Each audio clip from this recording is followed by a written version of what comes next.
क्या वास्तव में 17 अप्रैल 2026 को महिला आरक्षण बिल के साथ जो कुछ हुआ वो केवल एक इत्तेफाक था या बीजेपी का मास्टर प्लान 2029 लोकसभा चुनाव से जुड़ा, जो सामने से तो कुछ और दिख रहा है और पीछे से है कुछ और। 21 घंटे की लंबी चर्चा के बाद महिलाओं को 1/3 आरक्षण देने के लिए लाए गए संविधान संशोधन विधेयक बिल को आवश्यक 2/3 बहुमत नहीं मिला, जिसके पक्ष में 298 और विरोध में 230 वोट पड़े। सरकार को जीत के लिए 2/3 बहुमत चाहिए थी, मतलब सदन में उस दिन उपस्थित 352 वोट चाहिए थे। सदन में उस दिन उपस्थित 528 सांसदों में से जीत के लिए 352 वोट चाहिए थे, परंतु बिल को 54 सांसदों ने वोट नहीं दिया या बिल को 54 सांसदों के वोट कम मिले। अब यह बिल 2029 की बजाय 2034 या उसके बाद ही लागू होने की संभावना है, क्योंकि इसके लिए नए सिरे से परिसीमन और सहमति की जरूरत होगी। इस बिल को लाने से पहले प्रधानमंत्री ने भी अपील की और गृह मंत्री जी ने भी अपने सभी गुना गणित के बाद सरकार, एनडीए और स्पेशली बीजेपी की बड़ी हार हुई। बीजेपी से या एनडीए से जुड़े लोग कह रहे हैं विपक्ष ने महिलाओं का अपमान किया, माता बहनों का हक छीना। विपक्ष से जुड़े लोग कह रहे हैं ये हमारी राजनीतिक जीत है और बीजेपी और एनडीए के गलत इरादों को हमने विफल किया। पर दोस्तों, सवाल ये है कि दोनों में से सही कौन है?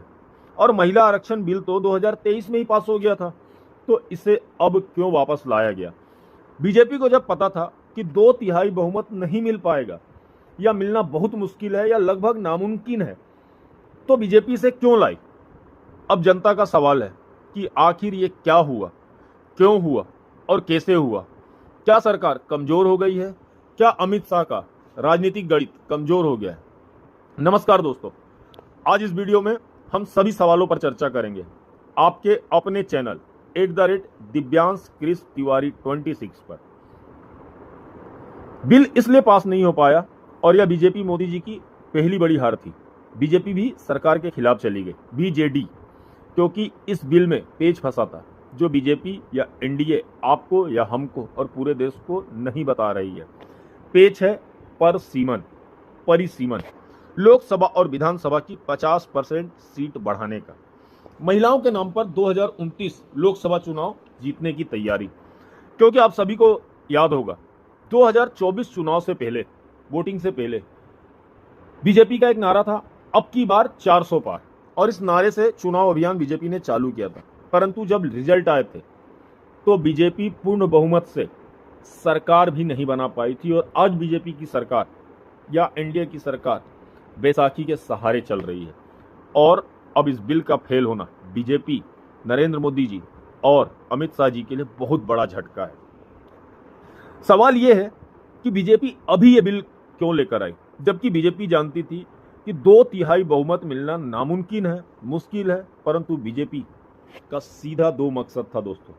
पहला, बिल पास हुआ तो, और बिल फेल हुआ तो, मीन्स चित भी अपना और पट भी अपना। अगर ये बिल पास हुआ होता तो बीजेपी 2029 प्लस तमिलनाडु और बंगाल में कुर्सी मिल सकती थी। बीजेपी महिलाओं को बताती कि देखिए हमने आपको आपका अधिकार दिला दिया। अब बिल फेल हुआ है तो बीजेपी पहले से तय कर चुकी थी कि अगर बिल फेल हुआ तो हम सब जगह कहेंगे कि विपक्ष और स्पेशली कांग्रेस महिलाओं के खिलाफ है, उन्होंने आपका हक छीना है। और अब आप देखिए ये सब अब चालू हो गया है। देखिए, अभी जनता भी 2 भागों में बटी पड़ी है। सवाल यह है कि ऐसा क्यों हुआ, क्या हुआ, कैसे हुआ? क्या सरकार कमजोर हो गई? तो इसका सीधा जवाब है बीजेपी 2029 में कुर्सी अपने पास रखने के चक्कर में पड़ी थी और अब जनता में जाकर रोना रो रही है कि विपक्ष महिलाओं के साथ उनका अधिकार छीनने का काम कर रही है। परंतु वहीं विपक्ष उत्साह मना रहा और कह रहा है कि आप केवल महिला आरक्षण बिल लेकर आए, हम आपके साथ हैं। और विपक्ष इसे मोदी जी, बीजेपी की बहुत बड़ी नाकामी बता रहा है, बहुत बड़ी साजिश बता रहा है, जिसे उन्होंने फेल कर दिया। विपक्ष के कुछ नेता सीधा मोदी जी की पर्सनल लाइफ पर अटैक कर रहे हैं। कांग्रेस के एक नेता ने इतनी भद्दी टिप्पणी की जो कि नहीं करना चाहिए। खुद अपनी पत्नी को छोड़कर भाग गया और दूसरों की पत्नी, बहू, बेटी और बहन को न्याय दिलाने चला है नौटंकीबाज। कांग्रेस के दूसरे एक नेता ने कहा कि जब महिला आरक्षण पहले ही सर्वसम्मति से पास हो चुका है तो फिर लागू क्यों नहीं किया। स्पेशल सेशन बुलाकर नौटंकी करनी थी, रील बनानी थी, खुद को सबसे बड़ा महिला प्रेमी और विपक्ष को महिला विरोधी साबित करना है। कांग्रेस के एक और नेता ने कहा, जनता के टैक्स के पैसों को केवल तमाशे पर फूंकना है। दरअसल इनकी मंशा महिलाओं के नाम पर वोट चोरी के साथ सीट चोरी की है। हे देशवासियों, इन नौटंकीबाजों से देश और लोकतंत्र को बचाओ। सबसे पहली बात, हमारा चैनल @दिव्यांश कृष तिवारी 26 इन सभी पर्सनल और भद्दी टिप्पणियों के सख्त खिलाफ है। देश के गृह मंत्री और देश के प्रधानमंत्री के पर्सनल लाइफ या देश के किसी भी नेता, सत्ता या विपक्ष या देश के किसी भी नेता को किसी भी नेता के खिलाफ पर्सनल नहीं होना चाहिए। अब देखिए, विपक्ष उत्साह मना रहा, पर विपक्ष को याद रहना चाहिए, अमित शाह कोई भी खेल अधूरा या बिना सोचे समझे नहीं खेलते, और शायद आज इसी कारण से आज भी अमित शाह अपराजित है और अमित शाह जी को आज भी भारतीय राजनीति का या भारतीय राजनीतिक इतिहास का सबसे बड़ा चाणक्य कहा जाता है। तो देखते हैं बीजेपी कांग्रेस का क्या कदम होता है अगला। मिलते हैं दोस्तों आपसे अगले वीडियो में।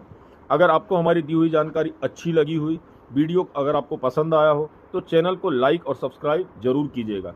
कमेंट में हमें ज़रूर बताइएगा कि आप इस बिल या इस पूरे घटनाक्रम के बारे में क्या सोचते हैं, क्या समझते हैं।